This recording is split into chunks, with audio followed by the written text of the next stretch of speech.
Hola, hola. Muy bien. En esta mañana vamos a compartir ahí en la pantalla un PowerPoint y vamos a hablar un poquito. Esta palabra es como una especie de continuación de lo que el domingo pasado escuchábamos, que Daniela nos hablaba acerca de la oración. Vamos con la primera. Ahí está. Bueno, esa especie de pizza que se ve ahí tiene que ver con algunos componentes de la oración.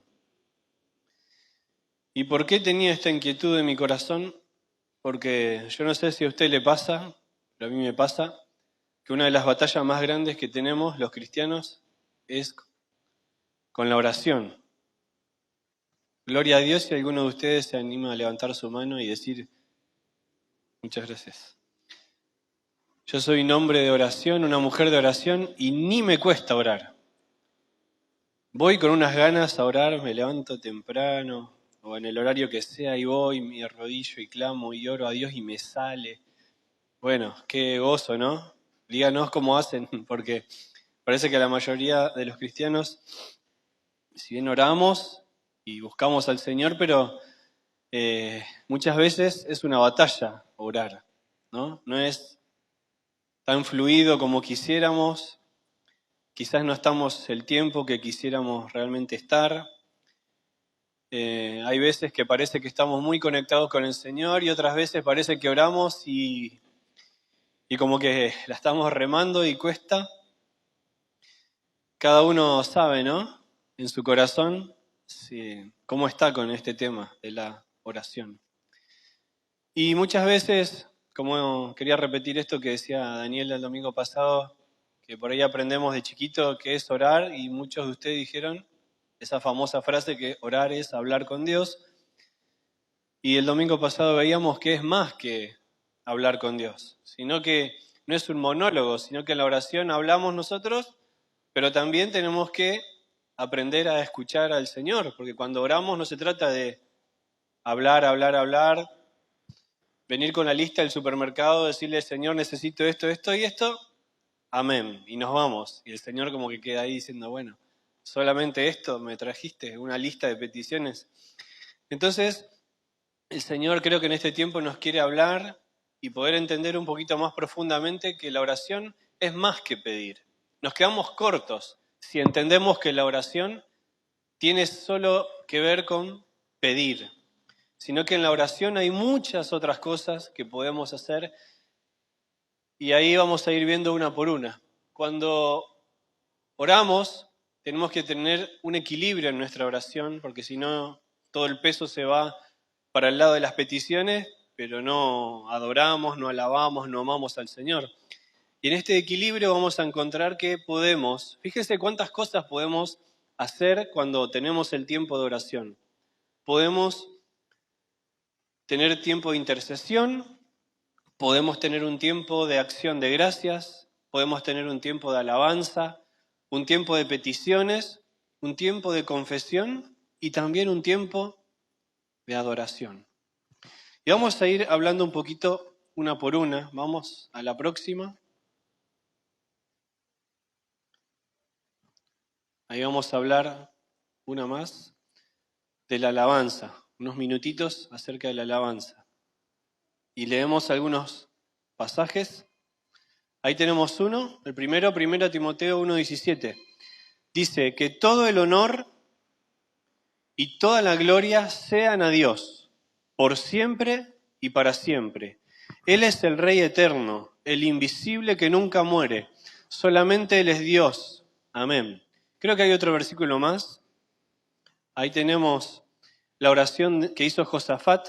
Dice, oh Señor, Dios de nuestros antepasados, solo tú eres el Dios que está en el cielo, tú eres el gobernante de todos los reinos de la tierra.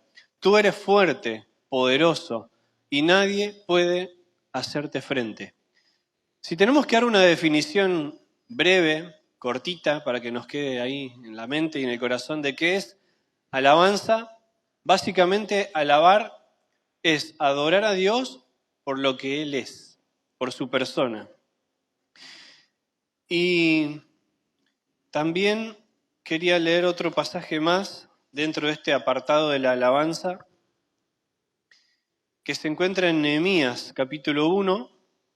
Nehemías no está ahí. Nehemías 1, del 1 al 6. Dice: Nehemías ora por su pueblo. Estas son las palabras de Nehemías, hijo de Jacalías. En el mes de Quisleu del año 20, estando yo en la ciudadela de Susa, llegó Hananí, uno de mis hermanos, junto con algunos hombres de Judá. Entonces le pregunté por el resto de los judíos que se habían librado del destierro y por Jerusalén. Me respondieron: los que se libraron del destierro y se quedaron en la provincia están enfrentando una gran calamidad y humillación. La muralla de Jerusalén todavía está derribada, con sus puertas consumidas por el fuego. Al escuchar esto, me senté a llorar. Hice duelo por algunos días, ayuné y oré al Dios del cielo, y dije: Señor, Dios del cielo, grande y temible, que cumples el pacto y eres fiel con los que te aman y obedeces tus mandamientos. Te suplico que me prestes atención y que fijes tus ojos en este siervo tuyo, que día y noche ora en favor de tu pueblo Israel. ¿Qué estaba pasando acá? Nehemías recibe una noticia muy mala y muy triste, porque sus compatriotas, los judíos, los que estaban en Jerusalén, estaban en una situación muy complicada. Ya habían recibido el permiso para volver a ocupar Jerusalén. Había un grupo bastante importante que de distintos lugares habían ido otra vez a vivir a Jerusalén después del destierro. Sin embargo, la situación era grave. El templo todavía, los muros estaban destruidos, la situación era bastante crítica. Entonces, ¿qué hace Nehemías ante esta situación tan difícil? Se pone a orar. Pero lo más llamativo de la oración de Nehemías era que, a pesar del dolor que había en su corazón, a pesar de esta crisis que estaba atravesando los judíos, lo primero que hace en su oración es exaltar a Dios, es reconocer a Dios, reconocer quién es Él y poner su nombre en alto. Y después de eso, él en su oración empieza a pedir por esta situación difícil, pero lo primero que hace Nehemías en su oración es exaltar el nombre de Dios, es alabarlo, es reconocer quién es Él. Y saben, hermanos, que cuando nosotros venimos a tener un tiempo de oración, seguramente que venimos como aturdidos, porque todos tenemos muchas peticiones. La mayoría de las veces, o casi siempre, cuando venimos a orar, siempre tenemos en el corazón presentes peticiones, situaciones, enfermedades, dolencias, cosas que nos pasan a nosotros y cosas que le pasan a otros, ¿no? Por ejemplo, si tenés un familiar que está enfermo, si tenés un amigo que está pasando un mal momento, uno cuesta despojarse de todo eso. Entonces, cuando uno viene a presentarse delante de Dios, trae esa carga en el corazón, ¿no? Y hay como dolor, hay como preocupaciones. Entonces, eso impregna nuestra mente y nuestro corazón y nos cuesta alabar al Señor, ¿no? Entonces, esta práctica de alabar a Dios cuando empezamos a orar es muy buena, ¿saben por qué?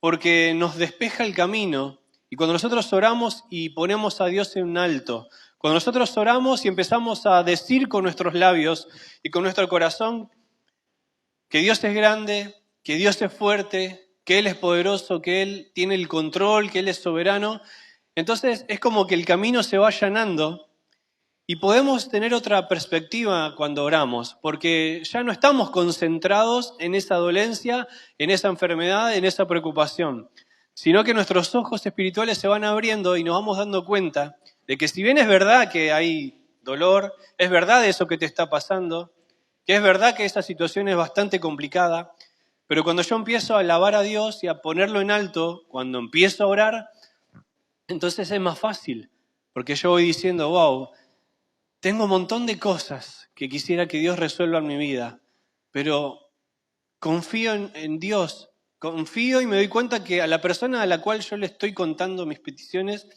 es grande, es rey, es soberano, es santo, es poderoso. Entonces, si yo tengo en cuenta esto, ya no me voy a sentir tan abrumado por todas esas peticiones, porque voy a empezar a descansar en la persona de Dios. Amén. No sé si me explico, si soy claro. Básicamente lo que quiero decir es que no vengamos corriendo a la presencia de Dios con una lista de peticiones, sino que lo primero que tenemos que hacer es reconocer a quién me estoy dirigiendo.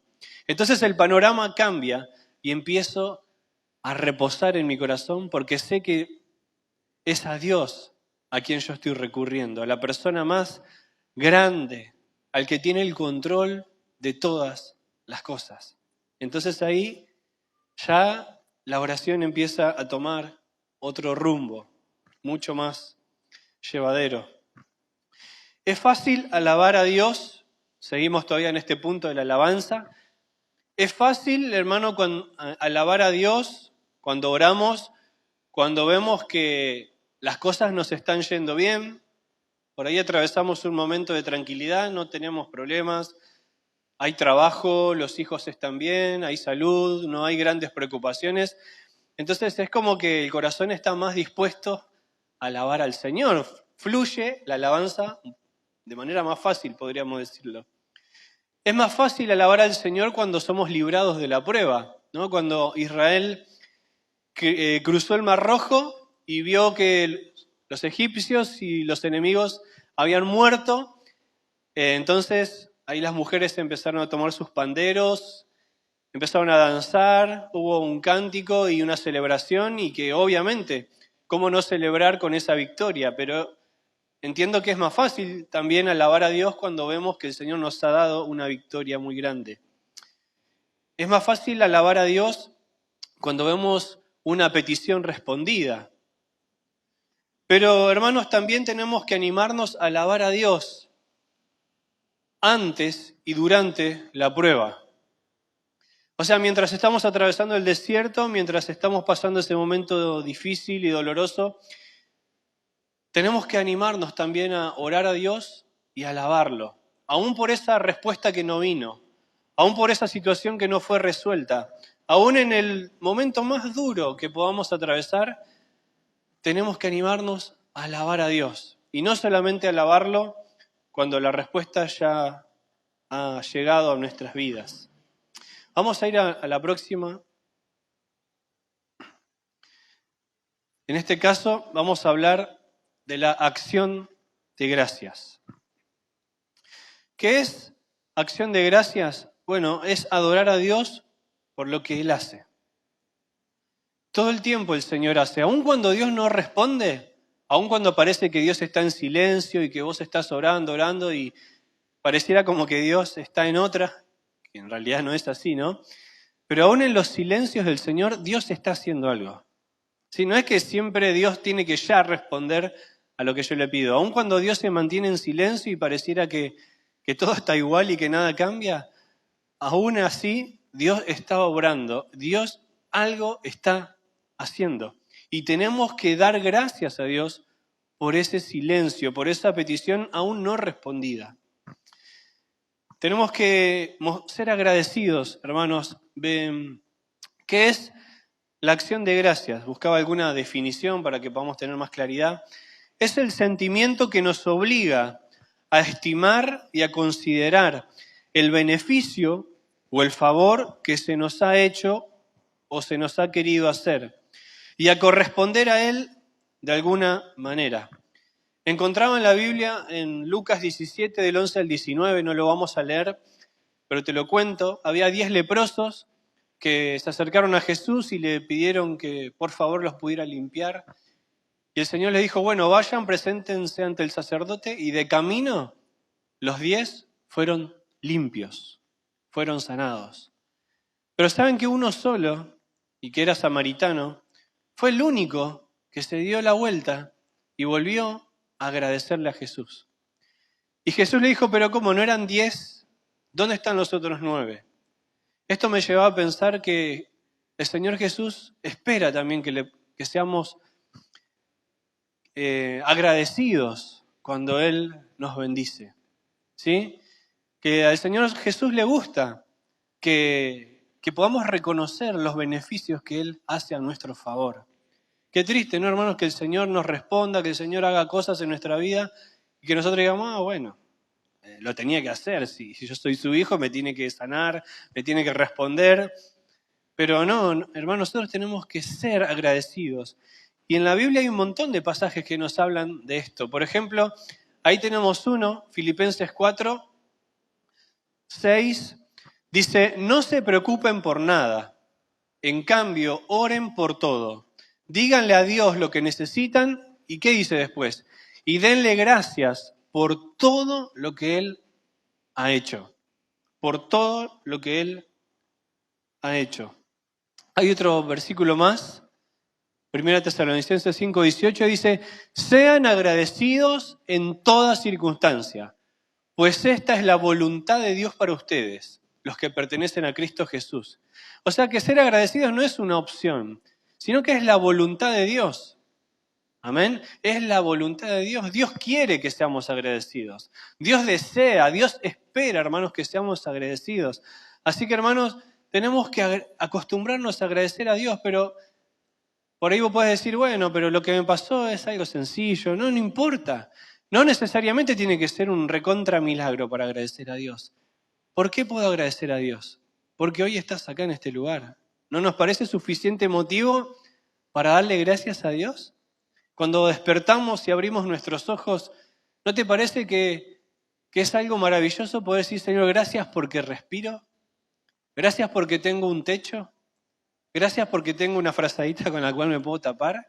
Gracias porque tengo una casa. Gracias por tu esposo, por tu esposa. Gracias por tus hijos. Gracias por el trabajo. Gracias por ese alimento que cada mediodía, cada noche está ahí en tu mesa. ¿No te parece motivo suficiente, hermano, para darle gracias al Señor? Creo que los cristianos jamás, pero jamás podríamos decir, no tengo algo para agradecer a Dios. Con la vida eterna, hermano, que Dios nos ha dado, con el perdón de nuestros pecados, con la redención, con el hecho de saber que nos fuimos librados del infierno, hermanos, y hoy estamos acá y podemos adorar a Dios con libertad. Tenemos que realmente, hermano, aprender a ser agradecidos y no acostumbrarnos a decir, bueno, son bendiciones que Dios me da porque sí, porque soy su hijo. No, hermano, no merecemos nada y el Señor nos da tanto, ¿no? Nos da tanto. Tenemos que pensar si realmente somos agradecidos o no con el Señor. Vamos a ir a la próxima. Creo que tiene que ver con la confesión. Ahí está. Leemos, entre tantos pasajes, vamos a leer 2. Primera de Juan 1:9 dice, pero si confesamos nuestros pecados a Dios, Él es fiel y justo para perdonar nuestros pecados y limpiarnos de toda maldad. Otro más está en Crónicas 7:14, segundo de Crónicas. Pero si mi pueblo que lleva mi nombre se humilla y ora, busca mi rostro y se aparta de su conducta perversa, yo oiré desde el cielo, perdonaré sus pecados y restauraré su tierra. Hermanos, saben que cuando nosotros venimos a orar a Dios, tenemos que entender, ayer en los jóvenes Manu nos hablaba del temor por Dios, ¿sí? Que tenemos que tener temor por el Señor. Y cuando nosotros venimos a orar, no es que venimos, bueno, vengo a la oración un ratito para conformar al Señor, para aliviar mi conciencia y decir, bueno, hoy oré, no. Tenemos que entender que cuando oramos, ¿a quién nos estamos dirigiendo? A un Dios que es 3 veces santo, ¿no? Entonces, cuando oramos, nuestra oración tiene que ser con temor, con temblor, con reverencia. Y si hay algo, hermano, que obstaculiza nuestra vida de oración con Dios, es el pecado no confesado. Entonces es muy importante, hermano, que cada vez que oremos, además de alabar a Dios, además de darle gracias por todo lo que Él ha hecho con nosotros, es importante separar un tiempo para confesar. Porque continuamente pecamos, ¿no es así? Continuamente tenemos faltas delante del Señor. Entonces es bueno que podamos en nuestro tiempo de oración decir, Señor, me estoy acercando a ti, que eres santo, que eres justo, y tengo que confesarte mis pecados. No los puedo callar, no los puedo poner abajo de la alfombra, no los puedo minimizar y no los puedo esconder. Tengo que confesarte y poder decir claramente, Señor, hice esto, pensé esto, te ofendí a mi esposa, ofendí a una persona, dije esto, miré esto, hice el otro. Y confiar, como dice ahí Juan 1:9, que Dios es fiel y justo para que en el momento de la confesión, si es sincera obviamente, el Señor me va a perdonar y voy a poder seguir adelante en este recorrido de la oración. Vamos a la próxima. Hablamos de la confesión y ahora hablamos de la intercesión. ¿Qué es la intercesión? Intercesión es un tipo de oración en la que una persona intercede ante Dios en favor de otra persona. Es pedir o intervenir en nombre de alguien por medio de nuestro Señor Jesucristo, para que en su perfecta voluntad y soberanía el Señor pueda obrar en esa persona o en esa situación que nosotros estamos presentando delante de Dios. Un intercesor es una persona que dispone su vida para orar por otros y que siente la carga en su corazón por una persona o por una determinada situación. Esto es la intercesión. Cuando nosotros venimos delante del Señor y ya no prestamos tanta atención a nosotros, sino que el Espíritu Santo, si nosotros abrimos el corazón, puede poner en tu vida y en mi vida una carga. Y quizás vos ni habías pensado en esa persona o en esa situación y de repente el Espíritu Santo viene y te trae a tu mente y a tu corazón una vida. Y vos decís, qué raro esto, ¿no? No me he enterado de que algún hermano esté pasando por algo difícil, pero si sos sensible a la voz del Señor, te vas a dar cuenta que es Dios el que te está poniendo una carga y vas a empezar a orar en favor de otra persona. Saben, hermanos, que la intercesión nos libra del egoísmo y también creo que tenemos que hacer este ejercicio y pensar, cuando yo oro, ¿será que me la paso más orando por mis cosas? Y por ahí me doy cuenta de que ni oré por mi hermano. ¿No? Todo yo, Señor, yo esto, yo lo otro, yo lo otro. Y a veces somos tan egoístas que no dejamos un espacio para orar por la vida de la iglesia, por la vida de los hermanos, por la vida de otras personas. Porque todo está concentrado en mi mundo, todo gira alrededor de mí. Y eso no está bueno, hermanos, porque nosotros somos llamados a ser intercesores, ¿sí? Sacerdotes, personas que se presentan delante de Dios para orar en favor de otras personas. Y qué bueno sería, hermanos, que nosotros podamos decir, Señor, te pido que pongas en mi vida la carga para orar con clamor, con dolor, con lágrimas, con carga en el corazón, orar por la vida de mis hermanos. Amén. Y presentarnos ahí delante de la presencia del Señor y decir, Señor, te ruego, te pido, por favor, Señor, por mi hermano, que lo bendigas, que lo abraces, que puedas obrar en su vida. No sé bien lo que le está pasando, pero que puedas obrar. Y nos vamos a sorprender, hermanos, de cómo la mano del Señor se va a mover. Pero tenemos que levantarnos, hermanos, en este tiempo en intercesión y dejar el egoísmo de lado. Fíjense ahí en Génesis 18 cómo Abraham intercede por Sodoma. Abraham, hermano, tenía la vida solucionada prácticamente. Dice la Biblia que era un hombre muy rico. Tenía miles y miles y miles de animales, de ganado, de siervos. Seguramente tenía plata, seguramente tenía oro. Ya el Señor le había dado un hijo, el hijo de la promesa. ¿Qué más podía pedir a Abraham? Si vivía tranquilo, tenía una relación muy linda con el Señor, escuchaba su voz, pero él no se quedó en su comodidad.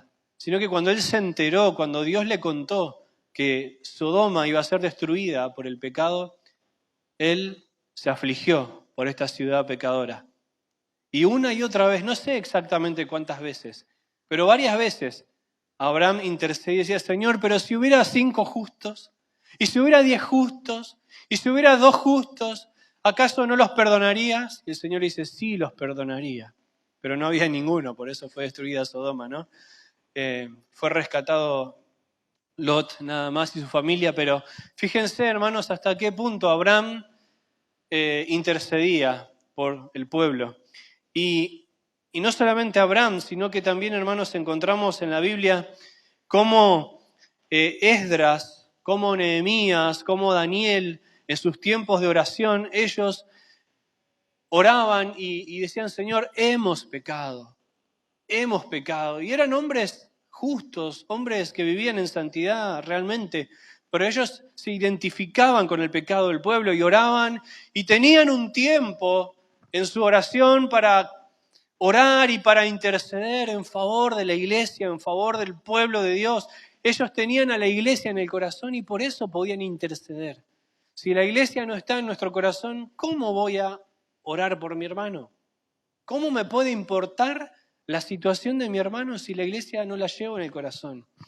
Por eso es importante, hermano, que amemos la iglesia y que realmente nos interesemos por las cosas que pasan, más allá de nuestra esfera.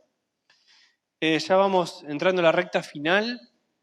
Ahí creo que nos quedaron algunos versículos para leer. En primer lugar, encontramos ahí Pablo, que le dice a Timoteo, te ruego que ores, ¿por quiénes? Por todos los seres humanos. Pídele a Dios que los ayude, intercede en su favor y da gracias por ellos. Ora de este modo por los reyes, por todos los que están en autoridad, para que podamos tener una vida pacífica y tranquila. Esto es bueno y además le agrada a Dios nuestro Salvador. Lucas 22, 31, 32. Simón, Simón, dijo Jesús, Satanás ha pedido para zarandear a cada uno de ustedes como si fueran trigo, pero yo he rogado en oración por ti, para que tu fe no falle, de modo que cuando te arrepientas y vuelvas a mí, fortalezcas a tus hermanos. Hermanos, saben que cuando hablamos de los gobiernos, siempre lo primero que hacemos es quejarnos, hablar mal, decir que son todos chorros, todos corruptos, esto no cambia más y así, ¿no? Es nuestro lenguaje cotidiano. Vamos a comprar y te dicen eso, en el trabajo se habla de esta manera, prendés la tele y se habla de esta manera. Pero ¿qué dice la palabra de Dios? Que nosotros tenemos que orar por los que nos gobiernan. Tenemos que interceder por ellos y que esto es bueno y que le agrada al Señor. Hermanos, intercedamos por la vida de nuestros gobernantes. Amén. Intercedamos, pongamos sus vidas delante del Señor, de aquellos quienes nos gobiernan. Avanzamos, creo que es la anteúltima. Peticiones. Peticiones. ¿Quién no tiene peticiones? ¿Quién no tiene peticiones? Todos tenemos peticiones. Siempre van a estar las peticiones, porque siempre va a haber algo que nos va a preocupar. Vamos a leer algún versículo relacionado con la petición. Filipenses 4:6 dice, por nada estén preocupados, sino sean conocidas vuestras peticiones delante de Dios en toda oración y ruego. Hay otro más. Dice, y como sabemos que Él nos oye cuando le hacemos nuestras peticiones, también sabemos que nos dará lo que le pedimos. Bueno, ¿qué hacemos con tantas y tantas peticiones que tenemos? ¿Qué hacemos con esa listita que tenemos llena de peticiones? Lo que tenemos que hacer, hermanos, es traerlas delante del Señor y contarle a Dios qué es lo que nos pasa. No decir, bueno, Dios ya sabe. Sí, Dios ya sabe. Pero es bueno, hermanos, que podamos contarle al Señor y decirle, mira, Señor, esto me preocupa. Esto me está haciendo llorar. Esto me aflige. Esta situación trae dolor y preocupación a mi vida. ¿Pero qué voy a hacer con esto? ¿Voy a hacer una mochila que me va a encorvar cada vez más? Sino que la palabra de Dios nos invita a traer nuestras peticiones delante del Señor y que podamos descansar en Él. Y hay algo, hermano, que tiene que estar y es la confianza. La confianza en el Señor. cuando nosotros estamos orando y traemos a Dios nuestras peticiones, no es para traerlas, presentarlas y volverlas a llevar. Vine a orar, le conté a Dios mis peticiones, termino de orar, pero sigo afligido, sigo triste, sigo angustiado. La Biblia nos habla de Ana, que tenía una genuina petición, que había una situación realmente muy dura para ella, que era que no podía tener hijos. Y que esto la afligía, a tal punto que cuando iban a adorar a Dios ni siquiera quería comer de los sacrificios.